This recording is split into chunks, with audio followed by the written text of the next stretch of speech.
we are gonna meet Miracle Man. He is awesome. Like, he is a two-time survivor of cancer. He suffered with cancer and he is now cancer free. He is a licensed clinical marriage and family therapist, success coach, author, motivational speaker, and expert in exciting new field neuroacoustics. And he is a two-time cancer survivor and he is a record-setting swimmer. That's why he named his handle, and he rewarded himself with the name Swimming in Miracles. He is the first person in history to swim the entire length of the river, Willamette River, in 2014. He is the first person in the history he did that. When he did achieve that, he is a cancer survivor. He is a cancer patient. He is an active cancer patient when he swam the whole river of 187 miles. And he also achieved one more miracle, and he swam like a River Shannon in 2017. He is the Miracle Man and he is named as a Swimming in Miracles. He strongly believes that courage is the cure. So today we are going to meet Dean Hall. So I'm super excited to meet this man. He is a miracle. So I want to know his story, his passion towards swimming, and how he survived from cancer. What are the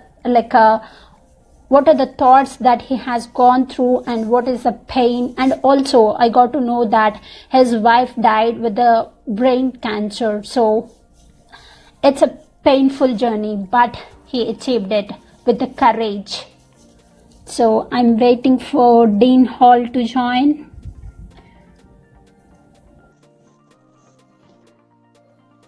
Hi, Dean. Hi, how are you? I'm great. How are you? I'm fantastic. Couldn't be better. Can you hear me just fine? Yes. Okay, good, good. It's a little bit lagging. I wonder why. That happened like when I did last interview on Instagram.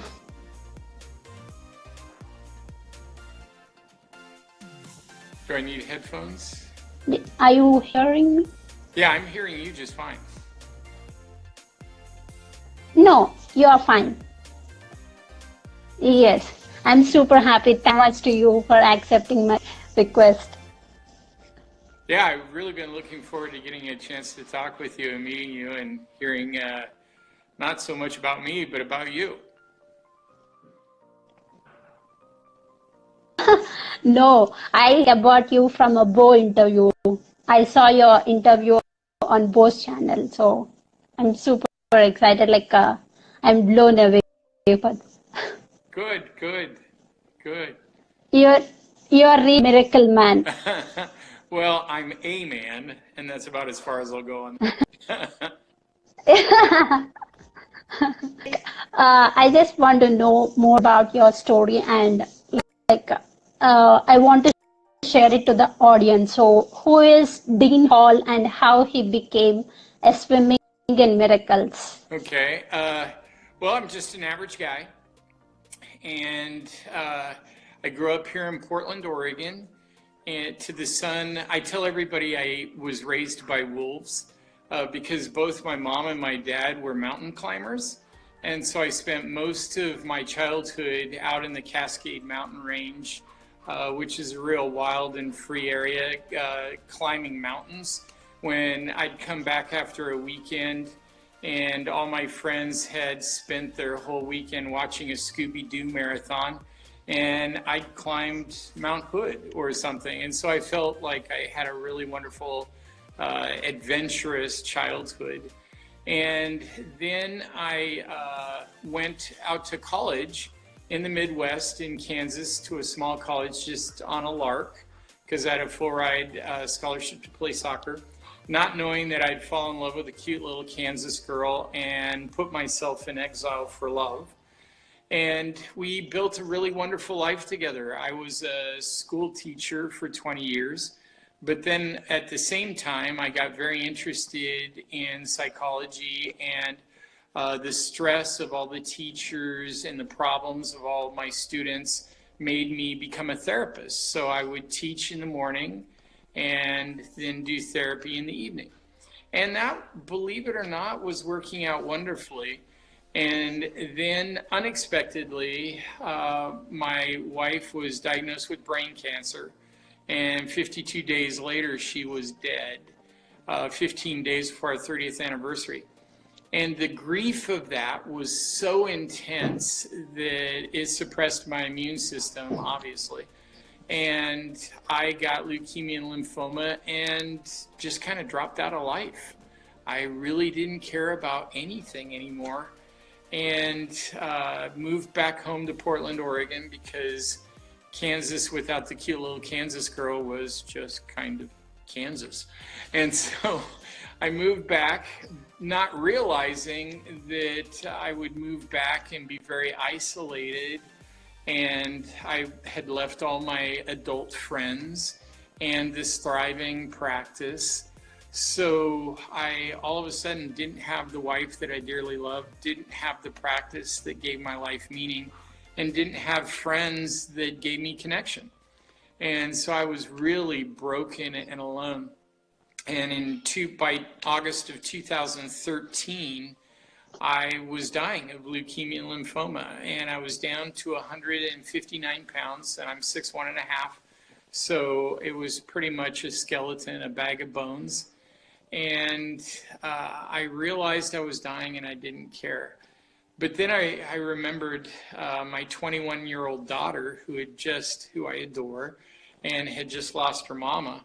And I thought, how could I be so selfish to not care that I'm dying? And so I had helped throughout the years many people come back to life with the power of purpose. If we give our heart and mind passionately to something, and it really doesn't matter what. I had one man come out of a very persistent chronic depression. He was 68, and so he was not a young guy. By learning to become one of the world's best wooden duck decoy carvers. Like, who cares about wooden duck decoys? But he became passionate about this, and it brought him back to life. And so I knew it really didn't matter, but I couldn't think of anything I cared about, or that I'd written a weekly advice column for several newspapers around the US. I didn't care about that. I'd written a book. I didn't care about writing. I'd done a lot of speaking. I didn't care about that. I felt like I was too broken to sit and listen to anyone else. So I just didn't know what to do. And so I found an old journal that I'd kept when I was 12 years old.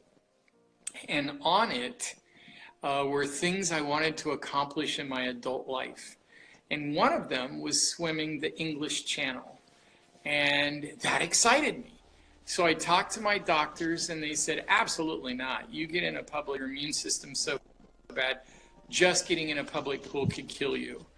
And I told the doctor, well, you want me to die sitting on a couch watching TV? No, I'm not going to do that. I've got to do something. And so I started swimming. And the first time I got in the pool was August 13th, 2013. And I'll never forget it because it took me over an hour to swim 11 laps. And I couldn't swim that slowly now if I tried. But it just made me feel better. It made me feel for the first time in 3 years like I was alive again, like I was being Dean again. And by November, my head had started to clear, my numbers had started going in the right direction, and I'd started gaining weight again and feeling better. And I thought, since my head was starting to clear, I thought, who cares if another middle-aged white guy puts on a Speedo and swims to France? It does the world no good, and in my case, it's not even a pretty picture. So I started asking myself, what what could I do that would even be more impossible and maybe no one's ever done, and would do the world some good? And our longest river here in my home state of Oregon is the Willamette. And it's kind of the mother river. It cuts right through the state. It's the longest river in Oregon. And it goes through our state's capital city, Salem, and then goes through our state's biggest city, Portland, where I grew up. I was born only 4 blocks from the Willamette River, so it's kind of my home river. And I found out no one had ever swum the entire length. Well, there's a reason. The reason is because it's 187 miles long. But that's what I put my sights on, and every day it gave me meaning, it gave me purpose, and I thought, you know what? If I die swimming the Willamette River, it leaves my daughter with a legacy of hope and courage. Even if I totally fail by dying, she knows that I didn't die on a couch. I died trying. And so that's what I decided to do. Yeah. Awesome. Yeah, and that is also like a 187 miles. Like how many days it took to swim the whole river? It took me 22 days of swimming 8 to 12 hours a day. And I averaged 10 to 12 miles a day in 40-degree water for 22 days. And for those who know about swimming, in an Ironman triathlon where you swim, then you bike, then you run, they try to pick a marathon distance. And the marathon distance in an Ironman is 2.7 miles. So I was swimming 3 to 5 marathons a day for 22 days while I was still an active cancer patient. Yeah. Yes, like during those days, like what is your food, and like don't you feel hungry? Yeah, that was, dietists and nutritionists kind of wince when I tell them what I ate. I tried all sorts of fancy triathlon food and all sorts of special nutritious formulas, and I would just throw them up. And so I ate just little Lunchables, kids' Lunchables packages of highly processed cheese and crackers during the day. And then there's a restaurant chain out here called Sherry's. I don't know if you have those in Texas, but they sponsored me. And so I would go and I would eat a full meal at about 5 or 6, a full dinner, usually steak and eggs. And then at 9 o'clock, my stomach was growling again. And so I go back and do it again. I was eating around 10,000 to 15,000 calories a day. Yeah. And like doctors will suggest you that you should be like be careful. You should not do that. You should be like slow down. You should like go through all the chemo and so like what are your thoughts on that? Or like you broke all the rules that they put to you? Yeah, I really did. They were pretty frustrated with me for quite some time because I'd worked with so many cancer patients. I saw what the long-term effects of chemo and radiation were. And unless I had no other choice, I just didn't want to do that. Am I suggesting people don't? Absolutely not. Follow your doctors. But what I am suggesting, and this is a radical thought to most people, and I told my oncologist this, and he looked at me for a time, and then he started laughing. He's like, I've never had anyone say that to me, Dean. I said, what you don't realize is this is my life and my body, and I am picking you to be on my team. I am not on your team. You're on my team. I'm the coach. You're helping me. And he said, well, I guess that makes sense. But they're so used to being almost godlike and never being questioned. That was kind of a radical thought, but that is the one thing I would suggest for every cancer patient or anyone that's dealing with any kind of sickness is remember, you're the boss of your life. Ultimately, you've got to be the one making the best decisions for you. And so think it through. Become an expert and get the experts for whatever illness that you have and get them on your team. Don't just blindly follow a doctor and hope for the best. And I guess I'd like to think I'm educated enough to do that. I think maybe it's just that I'm difficult or stubborn enough to have chosen that. But it worked out really, really well. I ended up, thankfully, not ever doing. I healed from leukemia twice and leukemia and lymphoma once, never having done chemo or radiation. Yeah. And like, as you mentioned earlier, you worked as a teacher in your earlier days. Like, what are the problems you heard from the students? Yeah, one of the biggest problems is a lack of connection and a lack of direction. When I first started teaching in 1984, families, and this you got to understand, it was a small town in the Midwest, so it's 20, 30 years behind the big cities, especially the ones on the coasts. But back then, they were still highly connected to their parents. The last year I taught was 2002. By then, most of their parents had been divorced and remarried 2, 3, and 4 times. So they'd even lost their original grandparents in many ways and weren't very connected to their fathers. And one time, the last year I was talking about a wonderful time we'd had at family dinner as an illustration to the kids. And only 2 of my students even knew what family dinner was. I said, where you get together at 6 o'clock and you talk and you share what's happened during the day, both good and bad. And hey, there's Bo Hawkins. And Yes, I was telling the kids about this wonderful time we'd had at family dinner. None of them knew. And I asked them, what do you do for family dinner? And they said, well, we get in the car, we drive around to fast food places. Each one of us gets our favorite fast food. And then we go to our rooms, eat our fast food while we're either playing video games or watching the internet. And I thought, wow, that sounds really depressing. And that was in 2002. I can't imagine what it's like now. and like, what suggested to them, like as a therapist or as a teacher, what is the best advice you gave to them?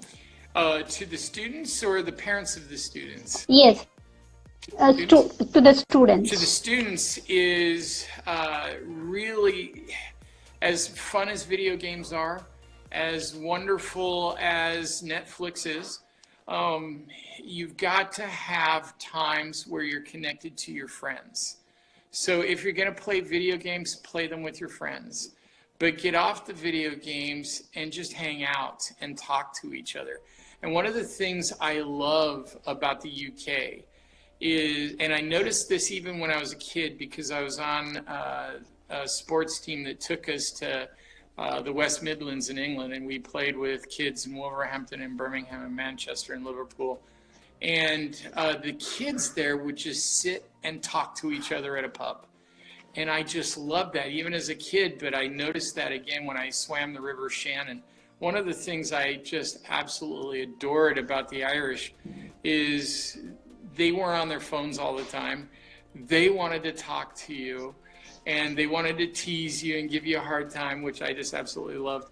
But they wanted to tell you their stories and have you tell them yours. It was, and that kind of human relationship and interaction is extremely vital to health, not only emotional health, but physical health. And like, what cancer taught you?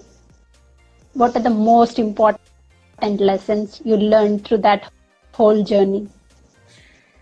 Wow, boy, how long do we have? A day or two?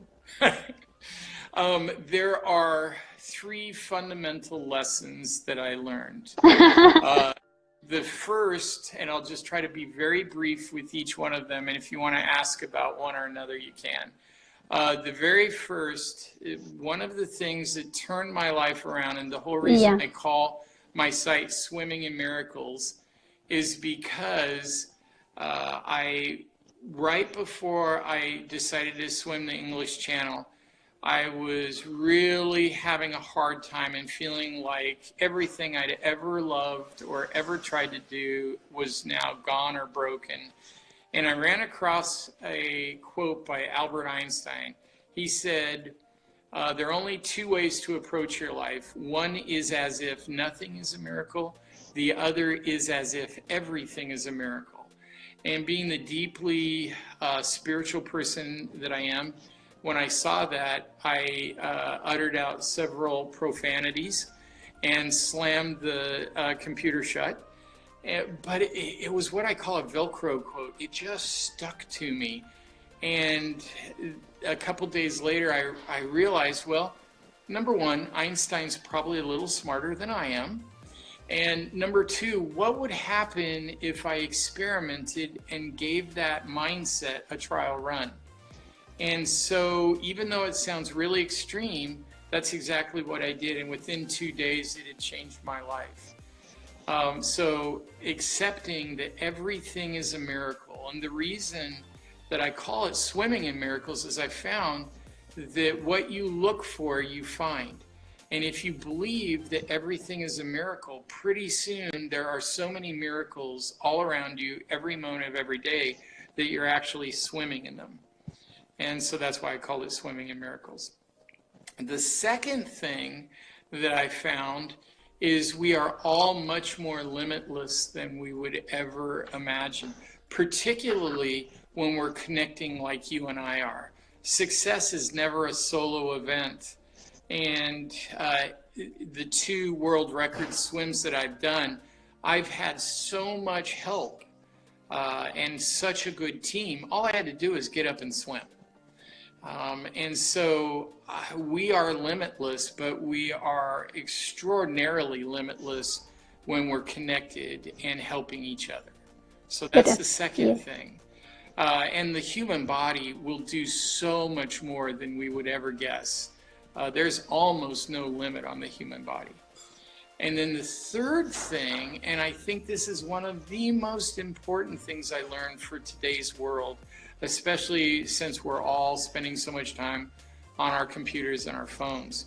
And that is our natural habitat are the wild places way out from urban life.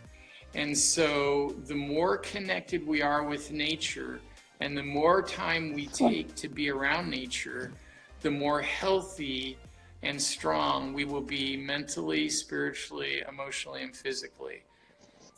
I believe that I accidentally slipped into something called the blue mind. It's when you're in, on, around, or underwater. And I was in water all day, every day for 22 days. And I believe connecting with the essence of natural wild water every day is truly what healed me. So connecting with nature is really important. So much so that I still every week hike up into the wilderness by Mount Hood and stay one night, all night, every week, just to let my mind and body decompress from what I call techno brain and become natural again, take a natural rhythm and state. So those are the main lessons I learned. You mentioned in one of your posts like a vitamin N. Is that vitamin nature? Yes, yes it is. And that was coined by Richard Louv. He's written several books on the therapeutic effect of nature. Yeah, Last Child in the Woods was his first real big bestseller. And like, I just want to know, what is your morning routine look My like? morning, my morning routine when I'm out in nature or when I'm just every day? Just every day. Well, I believe the very first part of the day and the very last part of the day are the most powerful moments in the day, because what you do in the first 2 to 10 minutes sets your trajectory for the rest of the day. What you do in the last 10 or 20 minutes, you take into sleep. And even while you're asleep, your subconscious, the emotional part of the brain, is never asleep. And so what you take into sleep grows. The subconscious will chew on it. So I think the first part of the day is extremely important. What I try to do in that first part of the day every day are a couple things. The first thing I do is hug my wife and tell her how much I love her. Let me get my phone plugged in. It looks like it might be getting close to dead here. Okay, here, good. And the second thing I do is I think about what I'm grateful for. And that's really, really important, starting the day with gratitude. And I make sure it's not the same thing every day. Usually it's just something that just occurred. And maybe yesterday, it could even be something as simple as a good night's sleep or a wonderful home to live in. It's just something like that. And then what I do is I look toward my day. I try to treat each day as a treasure hunt. And I've got 4 things for every day. I'm looking for, yeah, giving, gratitude, growing, and grounding. And so I try to think about how I could find those, but most of the time I just say a simple prayer, something like, hey, give me the wisdom to see them and accept them and enjoy them when they're there presented to me. And so that's pretty much how I start the day every day. If you look at that, hopeless starts with an H, and then I used a 2, and then overcomer starts with an O. I really don't believe I would have gone from hopeless to overcomer without H2O or water. So I was trying to be a little clever there. And if I hadn't had this journey with water and learned about the healing, accidentally learned about the healing effect of water, I probably still wouldn't be alive.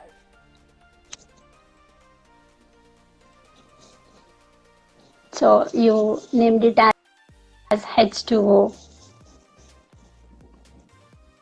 Hopeless. And No, like, you mentioned your dad as your hero. right. And you can you hear me? Like,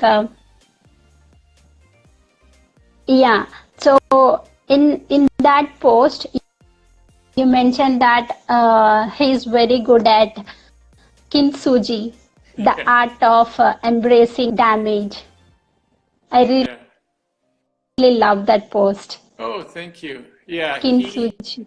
he stood in the gap for me more than once. And after I lost before I lost my wife, I never was very demonstrative with my emotions, particularly crying. And I can't really remember ever crying.